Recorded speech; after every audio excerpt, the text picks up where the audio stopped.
The word why. What a curious word. The kind of word that can make us cringe, feel defensive, or even distant. But you know, sometimes why is the key. A key that can unlock so much to our lives. Join me as we explore the why with fascinating contributors to the world, those that entertain us, inform us, teach us about life, and if we're lucky, inspire the next in all of us. I'm your host, Dr. Rod Berger, and welcome to Headroom, a production of Rainlight and co-produced by Old Soul. Let's go. Well, I don't know what's happened in 2022, but these conversations that I've had continue to, it's like one ups the other. And this is another example of that. It's really going to be exciting to spend some time with James J.C. Curleigh, goes by J.C., and the iconic brand Gibson guitars. And he's right down here in Nashville. I'm just in a suburb here and taking advantage of remote technology. But JC, it's fantastic to spend some time with you. I want to dive right into this because you've been a part of iconic brands, right? You helped revive Levi, Gibson, right? The history, right? And when did this start for you? I mean, as a kid, were there things, I imagine a young JC like hoarding onto things that just meant something, right? There was something about them. Was that you as a kid?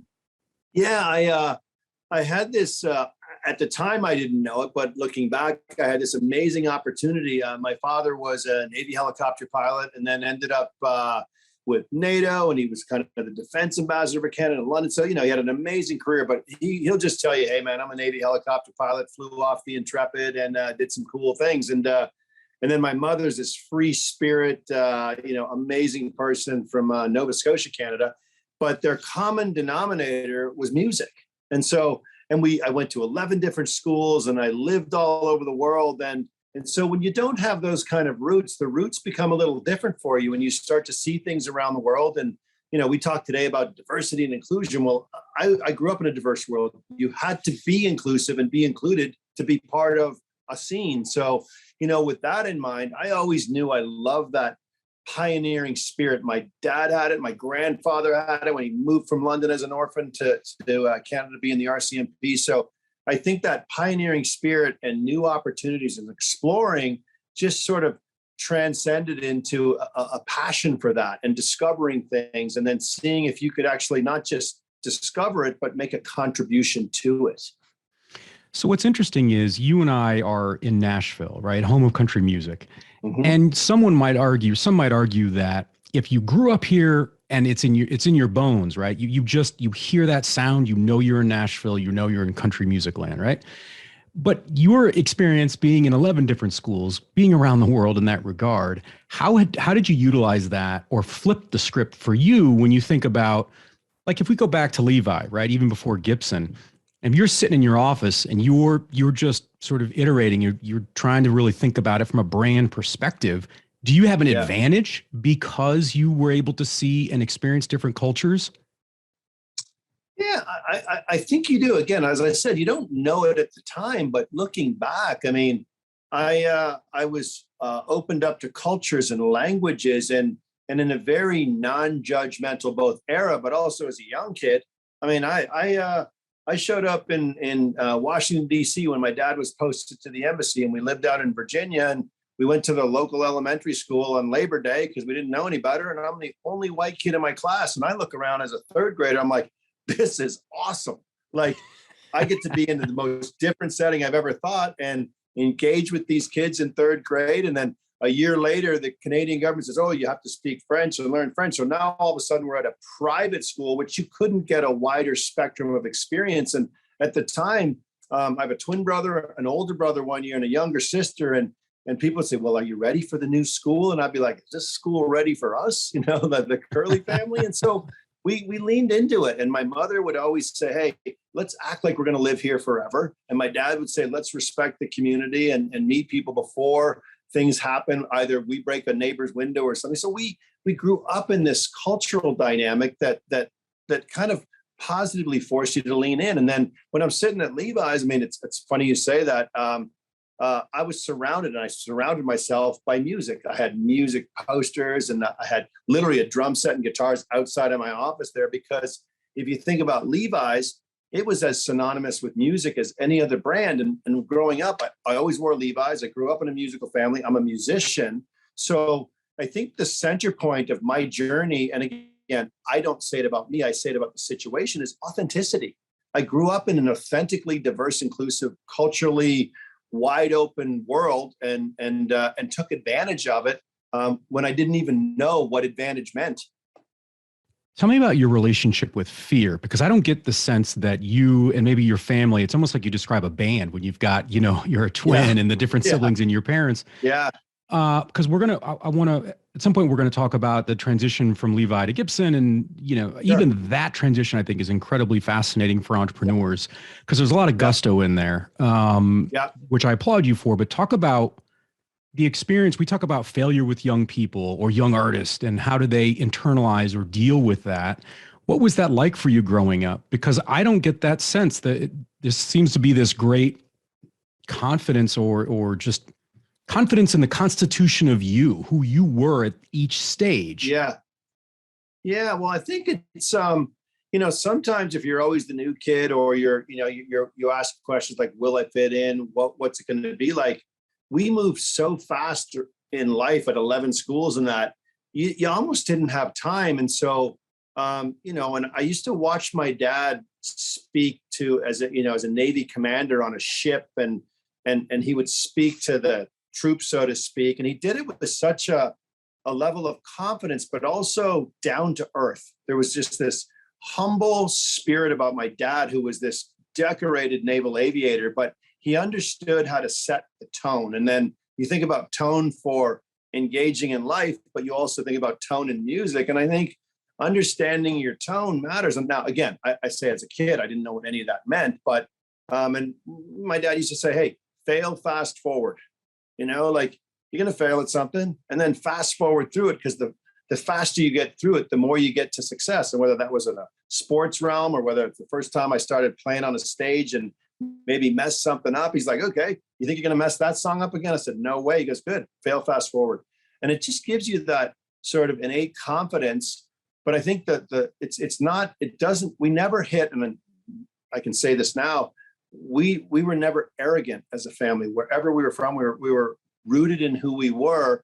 And I just love that pioneering, authentic spirit that now I can look back and say, wow, I came from that fabric. Yeah, I get that sense too. I mean, I know we're not sitting in the same room, but I don't see it as arrogance. And there's a lot of arrogance sort of in the entertainment world that people can sort of lean into, but I don't get that sense at all. If anything, it's maybe your mother and the Canadian, the Nova Scotia, right? There's just this calmness about it. So take me into, I don't know a lot. I mean, your bio is really fascinating in the fact that you see Gibson's going through some struggles and you say, hey, why don't I pick up the phone and see if I can provide some assistance? I don't think that that's sort of normal protocol for folks to do. Where did that come from? Was that a big leap for you? Did you feel it in the moment or was that sort of people's experience of you? I don't think it was a big leap. I think it was a natural affinity. And as humans, I think if we see a situation that you can actually help, a lot of humans go, well, they tell the story about what they would have done after it's done. Well, here's what I would have done, or I was thinking about that. And that's not part of my DNA. My DNA is there's a situation that needs help, and whatever that spectrum of help is, I try to lean in. And so maybe the rapid story was, I moved to London right after university and worked for M&M Mars, and they had this amazing accelerated development program that I heard about, and I was like, well, hang on, I love M&Ms, and if there's a fast track to management, let me try that. I did that. 5 years later, it was an unbelievable experience. I was part of the team that convinced the Mars brothers to invest $30 million in the Olympics to globally brand Snickers, and then went there and executed it in Albertville in Barcelona as a 25-year-old. And I'm like, wow, like I literally had an idea that someone listened to, and then it wasn't just take the idea. I had to execute it. I learned very early, like, you have an idea, you better be able to back it up with execution. And then when I was at the Olympics, the Winter Olympics, I met the guys at Solomon Skis, and they were cool. And they were kind of asking, should we be a ski company or could we be more? And I was like, guys, like, don't be looking as a ski company. ask where the mountain's going to be in 10 years, and don't go after share of ski, go after the share of mountain. Like, people are going to be, wearing apparel and backpacks and helmets, and in the winter, they're going to be hiking. So let's be the mountain sports brand and a freedom action sports brand, not a ski company. And so I joined Salomon and did that, and ended up being the president CEO for North America. And I was part of that amazing era where we pivoted into freedom action sports. And I'm talking snowboarding, surfing, apparel, trail running, just an unbelievable ride. And then ended up, this guy created a shoe called Keen Shoes. It's a toe protected sandal, kind of breathes, kind of protects. And he moved to Portland just when Salomon was going to Utah. I decided to stay in Portland, and he's like Doc from Back to the Future, an amazing guy named Rory First. And he said, "Hey, would you consider joining, Keen?" And I was like, "Absolutely." And there was a really funny story we'll share in Franklin one day when I come down, or when you come to the garage. But it was basically my really first taste of a startup, and it was unbelievable. And he trusted me to help craft and create this team and this culture and this dynamic back in 2005, 6, where we could use social media as our platform because we had no marketing dollars. So we were truly a startup. We went from basically 0 to 300 in less than 5 years. And we created something that no one knew they needed. And I think that's, and I know that Steve Jobs' famous quote was, "Give them something they didn't know they need, but when they get it, you can't live without it." I just think that's it's not even a quote. It's just a philosophical approach. And so taking that approach, no one said, "Oh, I want a sandal that can also protect my toes," but we did it. And then we said it's a hybrid shoe, and hybrid is about creating synergy with something. And then people will say, "Well, who needs a hybrid shoe?" I'm like, people that live a hybrid life or want to live a hybrid life. Like, what's that? And I'm like, who wants to create, play, and care in the environment and the outdoors, and make sure that they've got the right equipment to use? And so that was an unbelievable step into entrepreneurialism, truly, where today we were building the team. And I remember, the team saying, "Hey, JC, when do you think we're going to get too corporate?" I'm like, "We're not going to get corporate. Look at me. I'm not." But if one of you step outside of the boundaries of common sense, we'll have to put a policy in, and a policy, you guys are going to say, "Oh, we're getting corporate now that we have to have, expense accounts, or we have to, fly coach, not business class." Like, that's not corporate. That's because someone messed up. We got to do that. And I learned so much in that era of entrepreneurialism, so much so that on the expense account, I would make people divide the dollars they spent by the price of a pair of Keens to say, "This is how many Keen shoes you would need to sell to pay for that trip or that meal. And if you figure that was worth it, then awesome. If not, just ask yourself, what would you have done differently?" And it just set a mindset that, like, wow, we're investing, but it's all investing in a smart way. So that was an unbelievable ride. And then I had the opportunity to go to the White House when we built a factory in Portland, and I sat with Obama, and it was a whole insourcing seminar. And I'm like the token kind of hippie guy from Portland and Keen Shoes. And I'm talking big CEOs. Were there only 10 of us. And at the very end of that conversation, he said, "Folks, we're going to wrap it up." This was Obama. And he said, "What's the role of government?" And he asked, everyone kind of had I would say, a professionally selfish answer around their state or their taxes. And I came to me and I said, "Well, Mr. President," I said, "we're a young company. We're growing fast. And we just don't understand how to engage with government, city, state, federal. We've never asked for anything because we don't want to owe anything. But I got to tell you, if it was up to me, and what's the role of government? It's to turn the obstacle courses into opportunity courses for business." And that's all I said. And he was like, "Whoa, okay." He goes, "Let's go, folks. We're going to do the press conference." We walked down to the West Wing, the big press conference. He stands up 7 minutes later and says, "Folks, we're here to understand how to turn our government and our teams from an obstacle course into an opportunity course for business. We've got CEOs behind us that support that." And Bill Ford, like, elbowing me, going like, "Oh man, he said that," or some other CEO were like, "That's what you just said." I'm like, "Yeah." So, and again, I think one of the challenges, and I know I'm going on a bit, but like, there's so many sophisticated business concepts and things going on. How do you simplify the essence so that it resonates, it gets remembered, and then others can amplify it? And that's a good example of that. So then I did a few TED Talks. then Levi showed up and they said, okay, let's talk. And I went down there and I met everyone and I was kind of mad at them. And that's a whole nother story.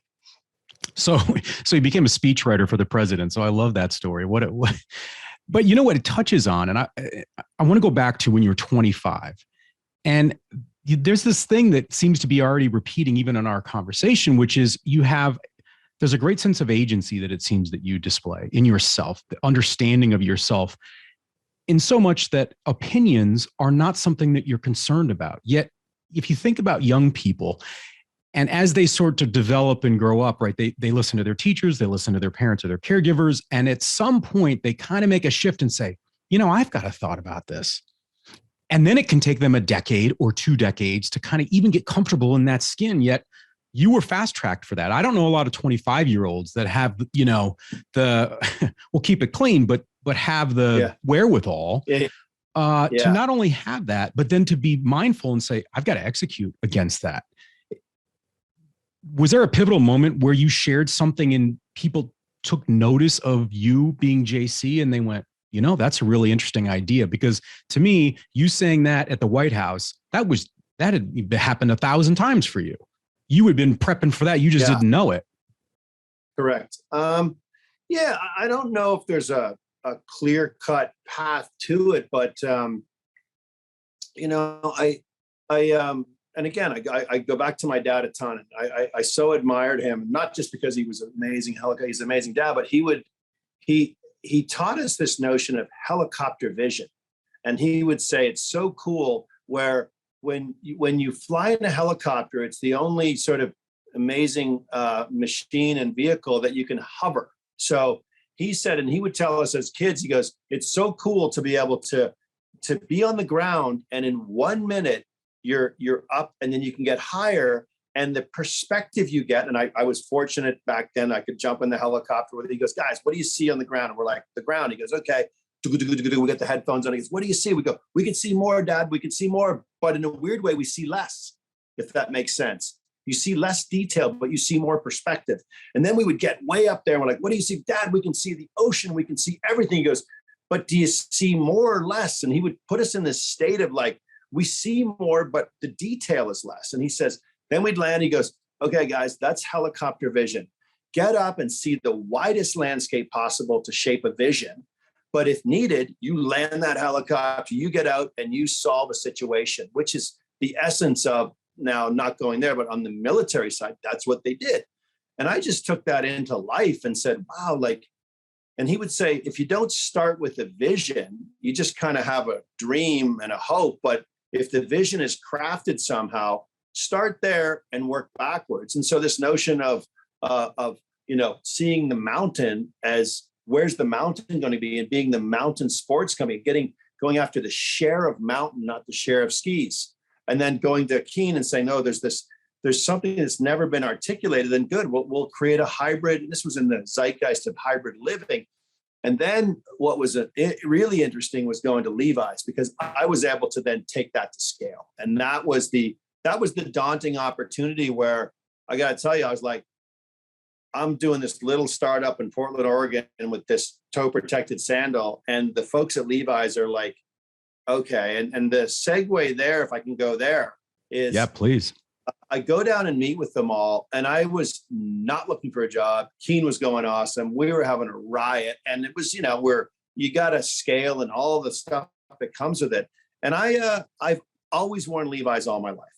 All my life. My mother said, I'd rather have you in one pair of Levi's than 10 pairs of Toughskins. So this notion of authenticity was with me. And I went down and I was pretty direct with folks. I said, I knew you because of what someone did 30, 40 years ago, influenced my mother, influenced me. My wife stopped wearing you. My kids don't even know what Levi's is. And you invented blue jeans. And somewhere along the journey, it's now a commoditized denim brand. I said, I want to know who's responsible. And you're sitting here in San Francisco, California, and it's the ultimate startup capital, modern day. Think Tesla, Facebook, Twitter, Salesforce. I said, Levi's was the original startup. Let's be the 140-year-old startup.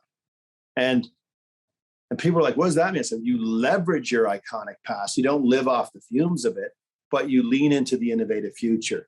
Does that sound familiar where I am now? Yeah. And so fortunately, the CEO there, Chip Berg, who's still the CEO, he loved that notion. And he also gave me the freedom. And I think that's probably the biggest sort of moment that and now it's moments, plural. It takes true leadership to trust someone who might be a little younger, who might have a vision that's ambitious and bold, but can prove they can back it up. But before you've done anything, someone has to trust you. And I think I've never actually talked about this, but I think I have an interesting ability to gain trust quickly, but then to back it up. And whether you're a musician and your fans trust you and then they see you, and however that plays out, that played out at Levi's. And so I was pretty direct because I wasn't looking for a job, and they weren't really clear what it was. And then I flew home that night. And when I landed and they had my whole schedule, Chip called and said, "Hey, JC." And I said, "I know I owe apologies to people because I was very direct, but it came from the right place." And he said, no. Unmistakably it came, and we need that. He says, "I'm coming up to have dinner tomorrow." And I'm like, okay. And that dinner that next night, he said, "If you really are a pioneer, I dare you to come be the president of Levi's." And I'm like, what? And that was a real moment for me. I mean, what an incredible way to phrase that too. Yeah. And he gave me the freedom. I took full, positive, professional advantage of that freedom. We built Levi's Stadium, the single biggest investment in the history of Levi's. We pivoted so hard to the women's business because that's where the magic happens in fashion and in what we were doing. And we realized we had lost her. We're like, let's get after her. And I hired these amazing women designers and marketing folks, and they were the ones that crafted the future. And then I was able to reconnect with music and the Coachellas of the world. We paid attention to the Levi's flagships. We put a flagship in New York City, and Times Square was before All Respect. The team was like, well, the dollars per square foot, and we can't pay that rent. And I'm like, oh. And this was an interesting one with Levi's Stadium, one of my first board meetings. And one of the board members said, JC, can you guarantee this $220 million, 20-year investment in a stadium is going to pay off? And I said, I can't guarantee that. And they kind of went like, whoa. And I said, but here's what I'll guarantee. If we don't think bold and big, then we should reduce our ambition as a company. Don't say we want to be iconic and the leader and be in the center of culture and then open up an outlet store in, Chattanooga. So they said yes, and it transformed the company at a moment where fashion was being marginalized to sports. Think about Lululemon. Think about Adidas becoming lifestyle. Think about Nike becoming lifestyle. And so, and music was also in there. And if I asked you, where's the center of culture, you'd go this. I'd say, well, I'll tell you where it is. And the answer. It's in stadiums. It's in arenas where the culture of sport, the culture of music. And what happens is people throw in a pair of jeans and their favorite player, right? That's right. Niners jersey, or their Coldplay shirt or their U2 shirt or their Taylor Swift, and they're wearing their jeans. Let's be the unofficial jeans brand of fans around the world and put a stake in the ground for Levi's Stadium. And we did, and it worked, and there it is. Headroom is produced by Old Soul, a one-stop marketing agency that understands the power of brand and nuance. Reach out to my guy Matt at Old Soul and supercharge your brand and content strategy. That's Old Soul. Shoot Matt a note at aoldsoul.com. That's aoldsoul.com. And now, back to our guest. I'm curious, JC, about this. Do you feel, because as you were talking, I kept thinking about the helicopter vision, right? So these people who are wanting a guarantee, it's almost like you need to get them in the helicopter and say, guys, this is much bigger than this stadium, right? This is much, much bigger. Good way to put it. Yeah. Do you feel like you have the talent to spot the next JC, or is that a blind spot? Because I find it very interesting in people who are incredibly creative and talented in an area where they can make, sort of mountains move in that manner. Sometimes it's really tough to identify because they get conditioned in people relying on them whole hog. Yeah. And it's really, you struggle to build that muscle that says, wait a minute, I'm identifying that's the next. Yeah, that's I tell you, that's a lifelong leadership journey. You touched on one there. And so, it's people ask, what style of leader are you? And I fundamentally believe, I say, it depends on the situation. Like, I am a situational leader in that I can, if it's required for me to lead from the front, I'll find the fight and get to the front of it. If it's a situation where I'm confident the team can handle it, I'm right in the back, and either in trepidation or in a proud moment, like, do we got this or don't we? But more often than not, we got this. What I've learned is that, I was a big skier, and I was a tennis player, and I do a lot of sports, and I was an instructor too. And what I learned early as a tennis instructor is teach people the fundamentals and then let them get creative. If all of a sudden they're trying to get creative and it doesn't work, they tend to give up. And whether that's in music, you can't get overly creative in the guitar until you just learn some basic fundamentals. But then I would encourage variations on a theme. And I continue to be clear, because people say, oh, JC, I can't do what you do. And how I said, stop, time out. That's not the goal.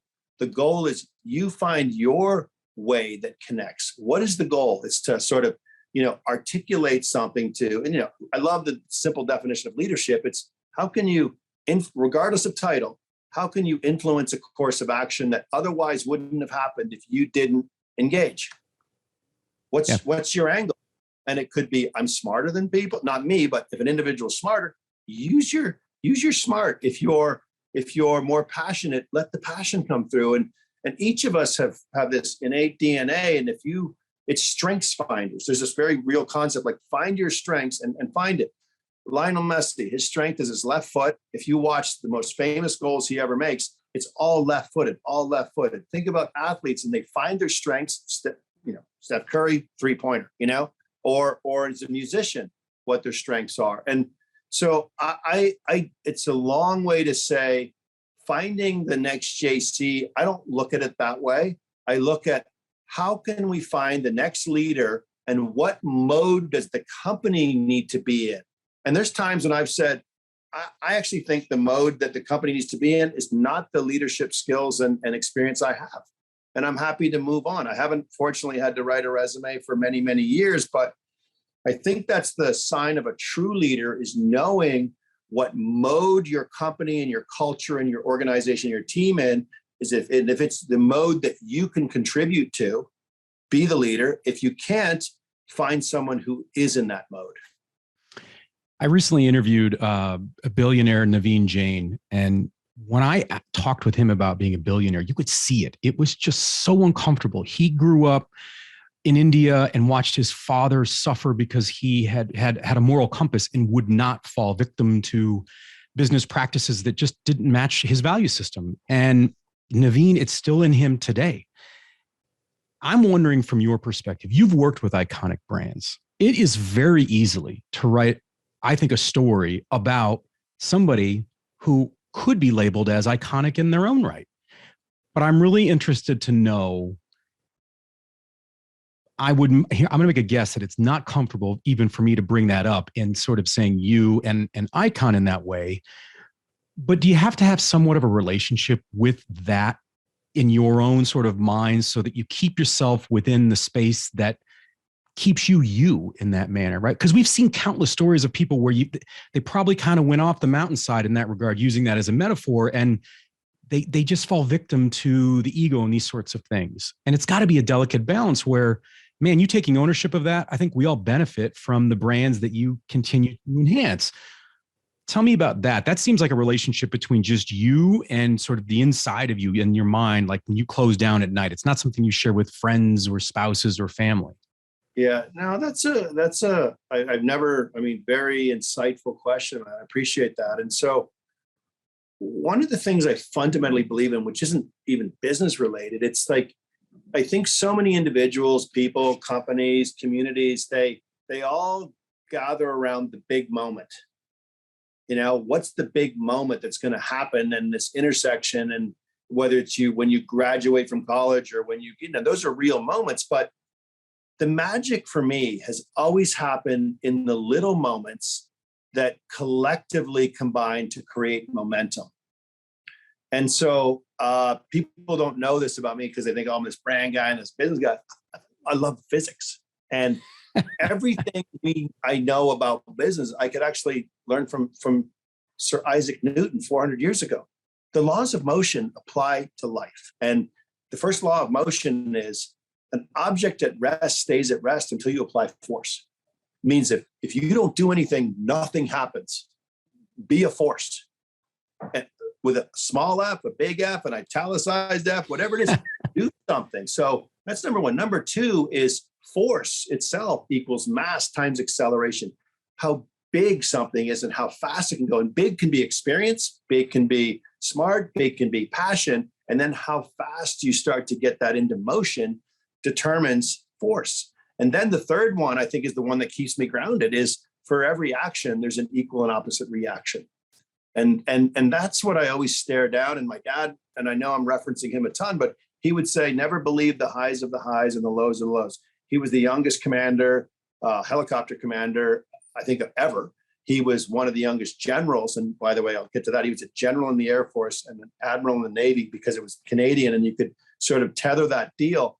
And I just live with that. And I think those moments, all the magic happens in the small moments when, and you know that, when you see someone do something when no one's looking, I always go like, well, that's just how I am. And I think my team, every one of my teams of any company I've worked for would say, yeah, like he's just authentically engaged. And I really am. I really am. And sometimes to a fault, where I'll do things for people that people are like, why did you take time with that person who was never going to buy a guitar? Why'd you take them backstage? I said, because that was the most memorable music experience of their life.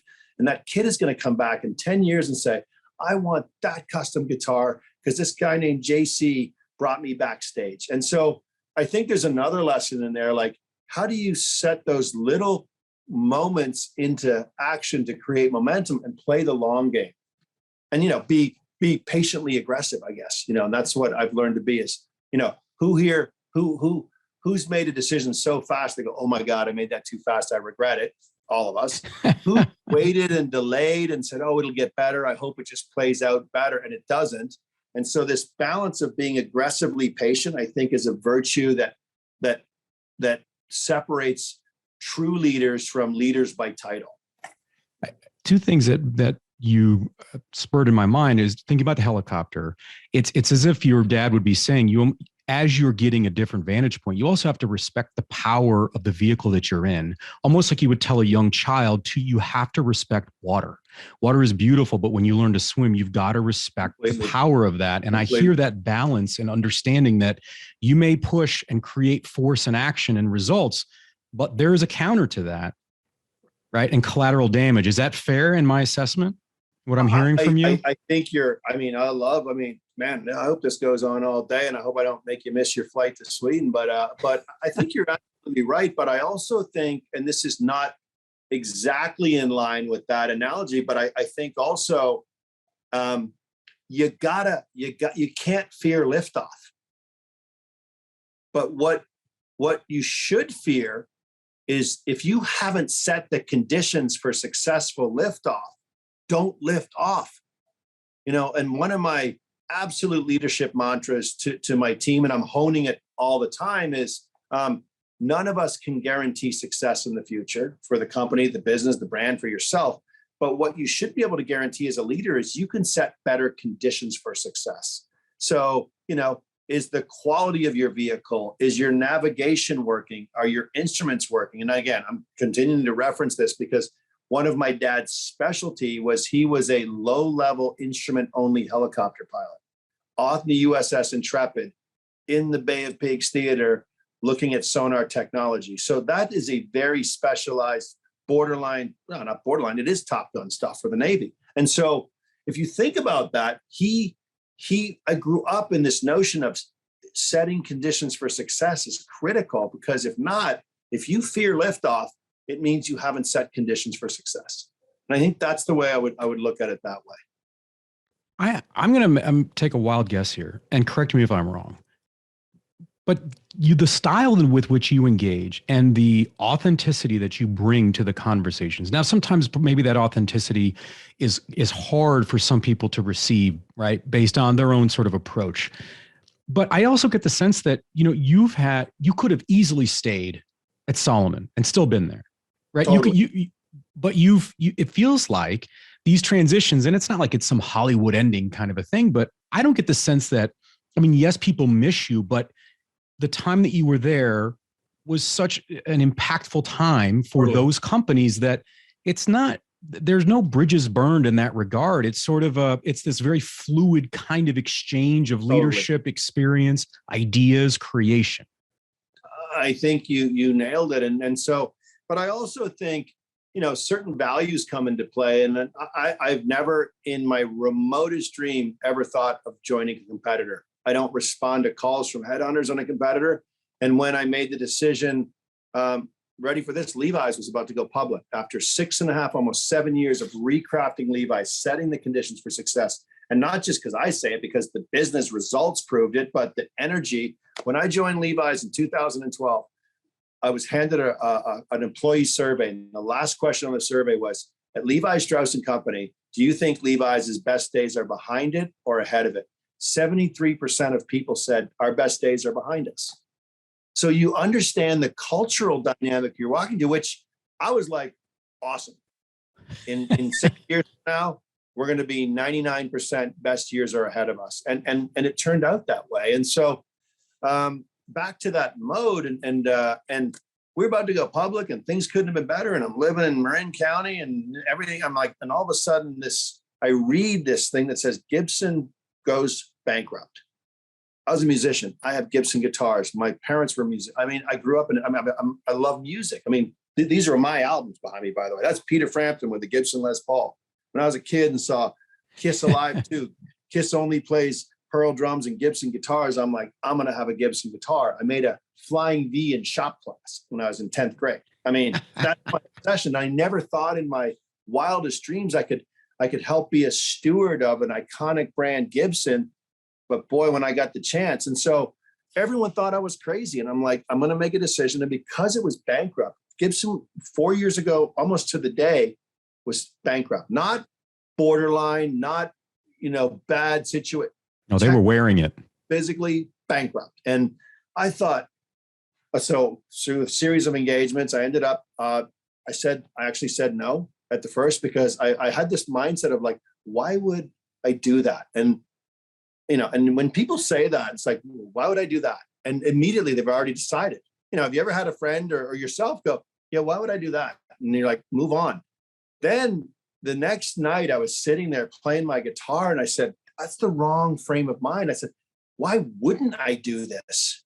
I get a chance to bring back an iconic brand that's broken. I'm passionate about it. I can make a difference. And it's in a place called Music City, Nashville.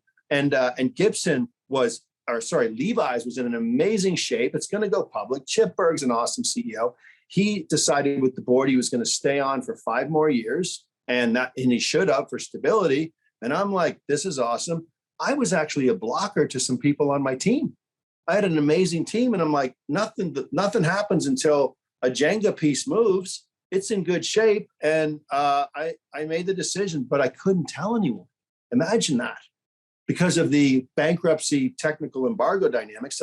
So we weren't allowed to announce anything. And I'm like, and Chip gave me an amazing platform to say my goodbye and not tell people where I'm going to go. And I committed to him and the board. I was not joining a competitor, not even closely. And I said, when you guys find out, I think you're going to be okay with it. And you're going to be more than okay. And sure enough, they then we announced on November 1st, 2018, I'm the new CEO of Gibson. I'd never even been to Nashville. And they're like, do you want to do a reconnaissance? I'm like, what? Nashville's not good enough for me. Are you kidding? I'm going to city one-way ticket. And we showed up here. And then the cool thing, when Levi's found out where I was going, Chip couldn't have been more supportive. The family said, how can we help get you through this amazing period of going public? And can you stay? We want you to be part of that journey, but you got to do what you got to do. And so that's the high road. That is taking the high road. And by taking the high road, and everywhere I've been, I've always taken the high road. I still have amazing relationships across the board. And I say this because they tell me, not about me, but they're really proud of what I'm doing. They're like, JC, yeah, Gibson, like, do this, And I'm like, and in some ways, this is like the least CEO job I've ever had, because it's like a noble cause. It's like Braveheart waking up and going, we got to rebuild this. And we didn't have time. I mean, I had to put the noise cancellation headphones on, and everyone's got opinions on what to do. And I'm like, we're going to focus on quality. We're going to invest more in quality than it's been invested in the last 10 years. I'm talking dust extraction, lights, Kaizen events, quality of wood, procurement, developing our craftsmen and craftswomen and training them to say, this is the new standard. We're going to make fewer guitars because our fingerprints, our new Gibson fingerprints are on every single guitar. Quality has improved significantly. We re-engaged with dealers and said, you're not a dealer. We're not a manufacturer and you're not a retailer. We're partners. We're partners in this and we're going to prove it. Artists, we're going to give you the tools you need to be at your best. And we're going to engage and we're going to start up a whole thing called Gibson Media. We have Gibson TV, Gibson Records, Gibson, and we are now in the marketing realm for an artist, the most critical part of a lot of artists today. As a result of bringing whether they're unknown and we can make them known, or Slash, who everyone knows. Here we go, right here. We decide to do Gibson Records, and Slash says, I want to be your first artist. That's Slash's album, Slash 4, that just came out, and he couldn't be more happy with it. So now we're at this place at Gibson where, we've set the conditions for success, so to speak, but it started back to share of mountain. I didn't talk about Levi's. The very first time I had the stage at Levi's, I said, let me see all this research. And I read through it all. I'm like, so we are between 4 and 6% of people's closet with jeans, with a spend of jeans. People spend between 4, I've never met you. You spend between 4 and 6% of what's in your closet on denim. Maybe it's 6 or 7 if you wear a lot of jeans, or 3 or 4 if you don't, but it's there.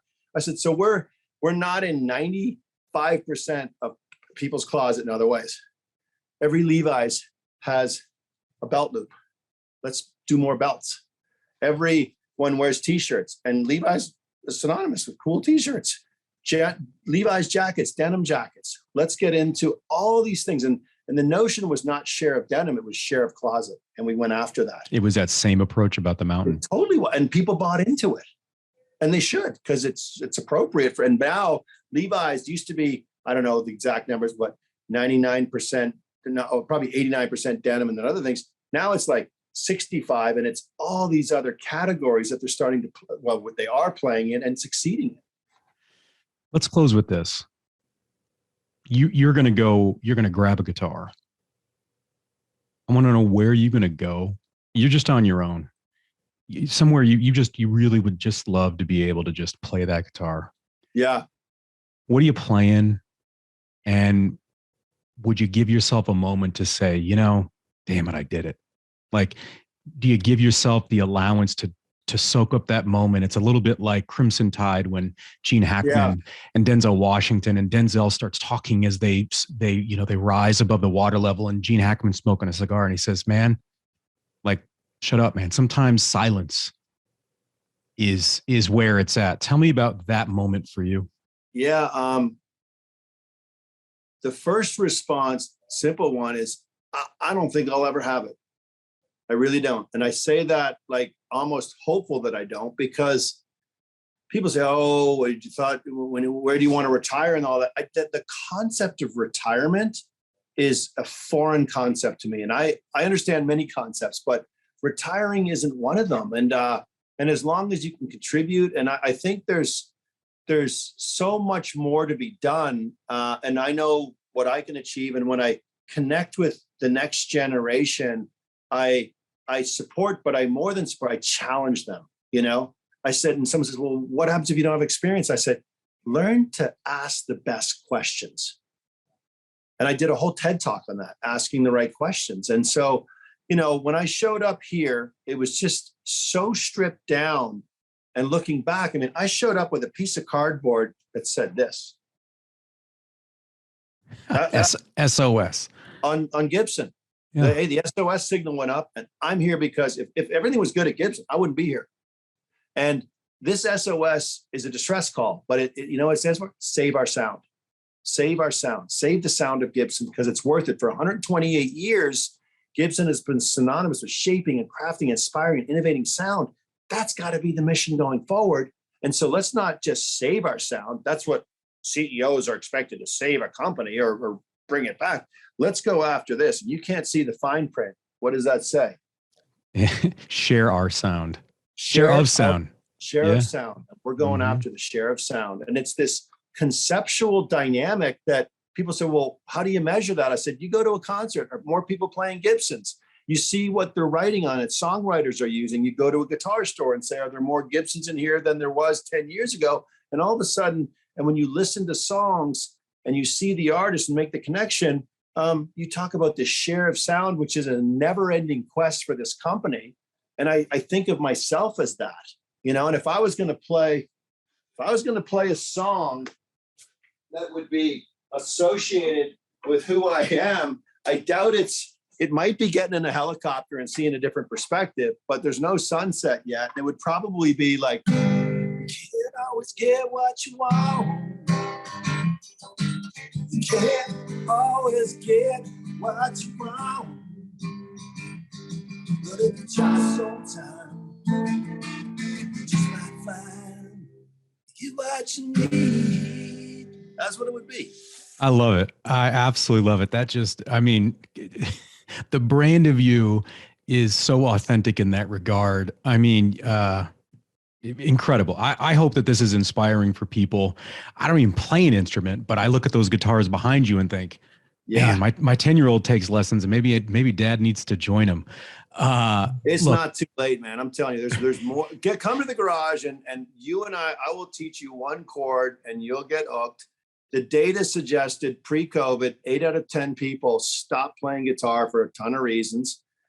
That data is reversed. 8 out of 10 now play and are continuing to play because they learned 3 chords, 5 songs, and they had the guts to lean in and say on their LinkedIn page, play guitar. It's a deal. We want to thank JC Curleigh. What an incredible opportunity. Selfishly, I think I learned hopefully as much, if not more, than the audience. JC, continued success. What a pleasure. We want to thank JC Curleigh again of Gibson. What a treat. I'm your host, Dr. Rod Berger. Thanks for taking the plunge into Headroom, where we uncover the why behind the what and who impacting our lives. Headroom is a production of Rainlight and co-produced by our friends at Old Soul. I'm your host, Dr. Rod Berger, and this is Headroom.